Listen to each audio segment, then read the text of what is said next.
itu nggak ada di zaman Nabi. Sesuatu yang tak ada di zaman Nabi itu bid'ah. Gitu ya. Gampang aja teorinya itu.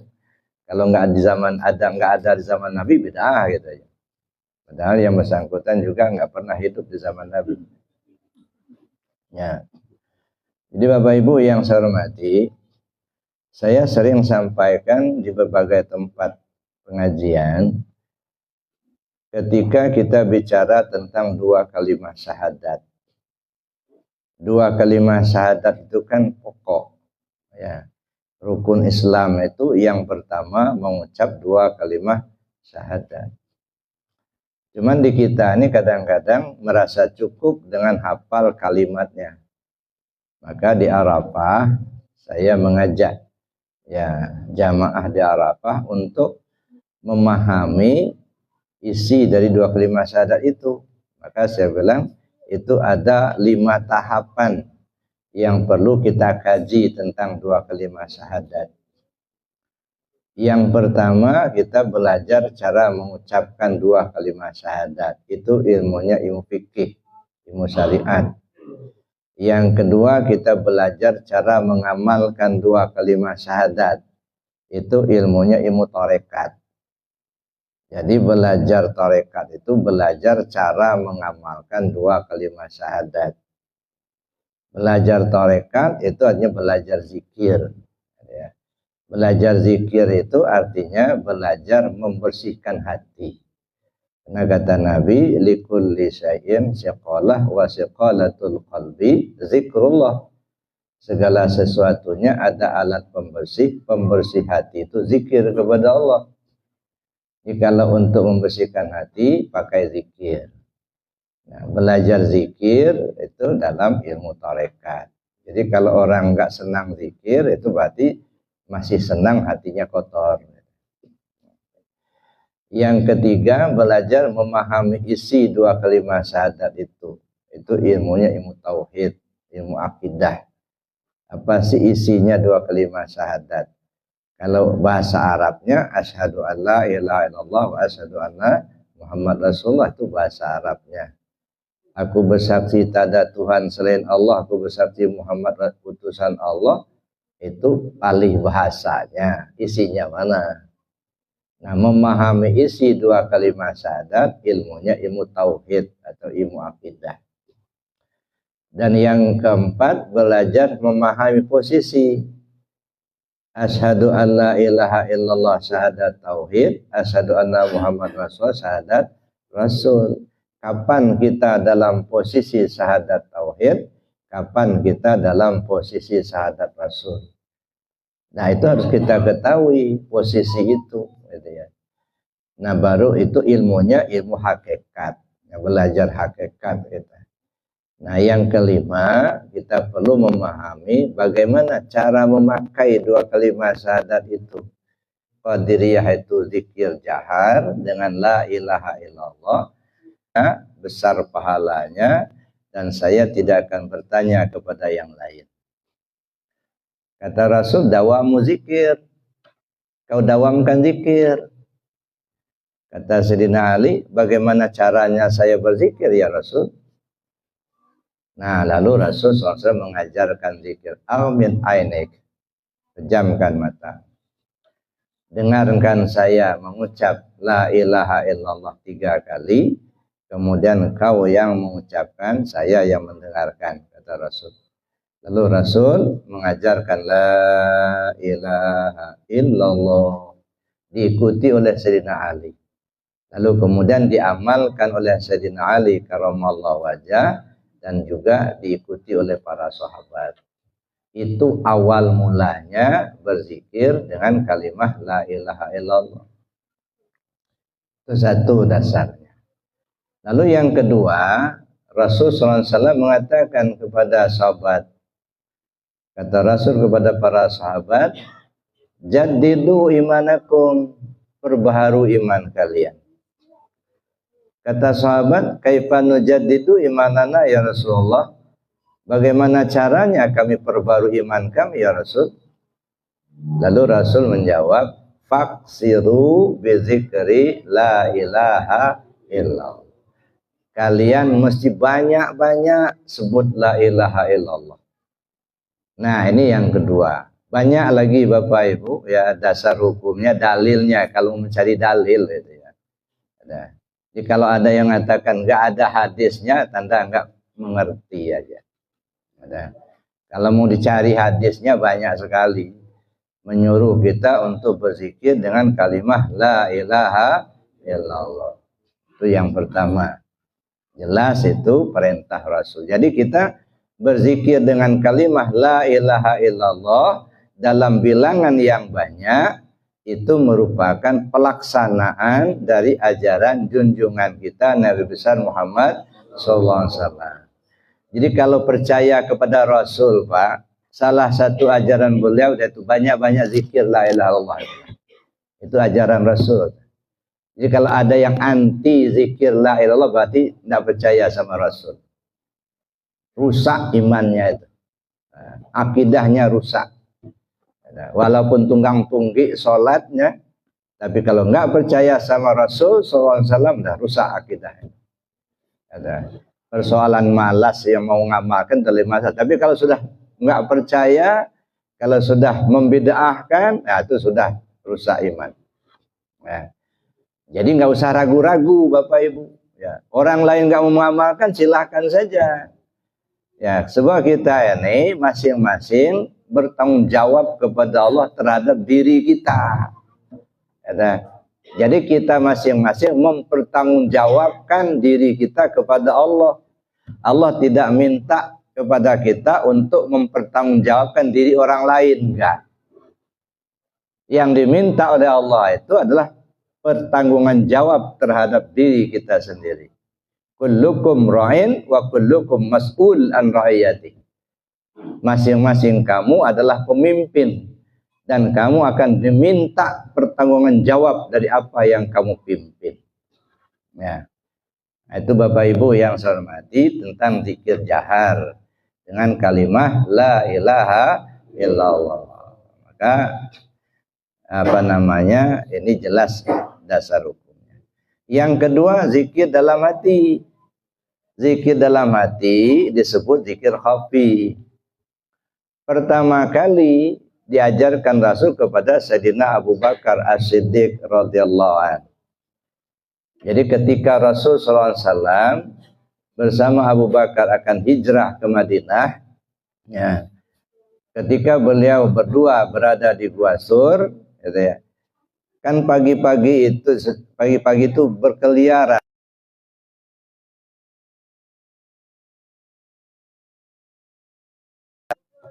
Ya, Rasul akan dibunuh. Ditunggu sampai larut malam nggak keluar. Rasul SAW menyuruh Sayyidina Ali karamallahu wajah itu tidur di tempat tidurnya Rasul. Nah, lalu kemudian orang kafir Quraisy kan sudah mengepung rumah Nabi. Begitu dilihat masih tidur, tunggu dulu. Dilihat lagi masih tidur. Padahal tadi kan Rasul nyuruh Sayyidina Ali yang tidur di situ. Tengah malam itu Rasul keluar. Nah, di saat Rasul keluar, orang kafir pun pada tertidur semua. Ya, mereka nggak tahu kalau Rasul sudah keluar rumah. Malam itu juga Rasul pergi ke rumahnya Abu Bakar As-Siddiq. Dan beliau berdua langsung menuju ke Gua Sur. Nah, di pintu gua itu ya, begitu beliau berdua masuk ke dalam gua, ke Gua Sur itu, datang labah-labah bikin sarang di pintu gua itu. Langsung selesai. Pagi itu langsung labah-labah bikin sarang di situ. Datang pula burung merpati bikin sarang, langsung nelor ngeram di sana. Pas di tengah-tengah pintu gua itu. Ya. Jadi pagi-pagi itu kan diumumkan sama pimpinan kafir Quraisy. Siapa yang bisa menangkap Muhammad hidup atau mati akan dikasih hadiah 100 ekor onta. Akhirnya berkeliaranlah mereka mencari. Sampai mereka naik ke Bukit Sur itu. Ya, mereka lihat itu pintu gua. Tapi mereka nggak percaya kalau ada orang yang di dalam. Kenapa? Karena sarang laba-laba nggak satu pun yang putus. Dan burung merpati bertelur atau ngeram di tengah-tengah pintu itu. Jadi kalau pagi-pagi ini ada orang yang masuk, pasti sarang laba-laba itu sudah pada putus-putus gitu. Dan burung merpati tentu sudah terbang. Nah, itulah hebatnya burung merpati itu langsung bikin sarang, nelor di situ, laba-laba langsung bikin sarang, nutupnya. Orang lalu lalang di depan pintu gua itu, bawa pentungan, bawa pedang, bawa golok gitu. Ya. Rasul bersama Abu Bakar di dalam gua itu. Dari luar, dari dalam kelihatan betul orang banyak di luar. Abu Bakar sangat gelisah waktu itu. Ya, gimana jadinya kalau sampai Rasul tertangkap? Kegelisahan Abu Bakar ini diketahui oleh Rasul sallallahu alaihi wasallam. Akhirnya Rasul sallallahu alaihi wasallam mengajarkan zikir di dalam hati. Ya. Wazkur rabbaka fi nafsik tadarruan wa khifatan wa dunal jahri minal qawli bil ghudwi wal asal wa la takum minal ghafilin. Sebut nama Tuhanmu melalui hatimu dengan rasa rendah diri, rasa takut kepada Allah tanpa bersuara, cukup di hati saja. Bil ghudwi wal asal, pagi, sore, siang, malam, sehat, sakit, lapang, sempit, di mana saja, kapan saja, wala takum minal ghafilin, kamu jangan sampai lalai. Ini yang diajarkan Rasul kepada Sayyidina Abu Bakar, zikir di dalam hati. Nah, sudah dua. Yang pertama zikir dengan la ilaha illallah diucap dengan lisan, diajarkan Rasul kepada Sayyidina Ali. Kemudian zikir dalam hati diajarkan Rasul kepada Sayyidina Abu Bakar As-Siddiq. Nah, berjalanlah sekian tahun gitu ya. Sahabat-sahabat pada mengamalkan zikir itu. Nah, pada masa itu gak ada nama. Sampai saatnya Sultan Aulia Syekh Abdul Qadir Al-Jilani itu membina jamaahnya dengan menggunakan zikir dengan kalimat la ilaha illallah. Nah, jadi Sayyidina Ali, Sultan Aulia Syekh Abdul Qadir Jailani membina para jamaahnya itu dengan mengamalkan zikir jahar la ilaha illallah itu yang diajarkan Rasul kepada Sayyidina Ali zaman dahulu. Ya, muridnya banyak, ribuan, ya. Karena gurunya bernama Abdul Qadir, maka murid-muridnya menisbahkan zikir itu kepada nama guru. Ya, kalau misalnya ada ketemu satu sama lain, mereka, kamu belajar di mana? Karena gurunya namanya Syekh Abdul Qadir, mereka sebut, oh kalau saya Qadiriyah.